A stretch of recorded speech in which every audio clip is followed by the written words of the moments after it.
as a personnel team representative, we had to determine who our candidate was going to be prior to the church vote. The way we chose to do this was everybody on personnel was to pray about their involvement in personnel, in pastor search.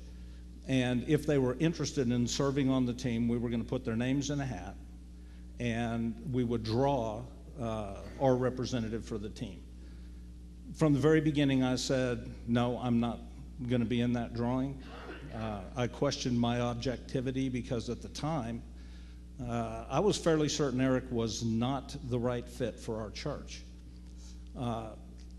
God kind of had other ideas, and he kept working on me, and when it came time to do the drawing, my name was in there. So on a Sunday morning, Doug Elliott and Brent McQuirk, I was not touching any of the drawing.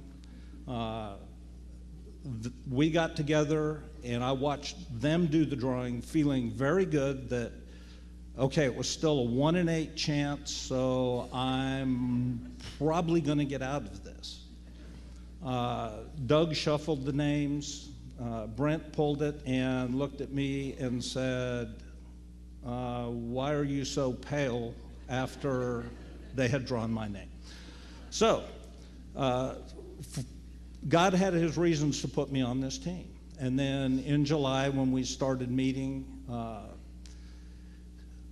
we reviewed all the candidates, we're looking at resumes, we're doing all the work that Paul mentioned, and all it was doing was confusing me. I was no closer to finding out who God had for our church, and that's because I was praying, God, please show me who the right guy is. Help me choose the right guy for our church. And I was a little mystified because God was, at the time I thought, silent, but actually he was very clearly saying no. I was praying incorrectly. Then we had a town hall meeting on November 20th. And I was watching many of you folks at this meeting as we're discussing one of our favorite topics, which is budget. And it just hit me at how much our church has changed since the beginning of the year. We could discuss things and have very differing opinions, but we loved one another. And we can't discount at all Dr. Draper's involvement in the healing in this church. But I started looking around and realized that I also could not minimize Eric's role in where our church was. So I began praying, okay, God, since I can't seem to figure it out, I'll give you a shot.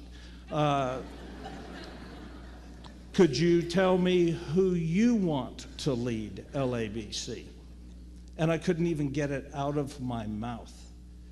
And God very clearly told me, Eric Herstrom. So from that point on, it was very simple. I was never to learn who Scott Higham wanted to run LABC. I was to open my heart and say, Lord, tell me who that is. And I absolutely believe that God very clearly said, Eric is the next man to lead LABC.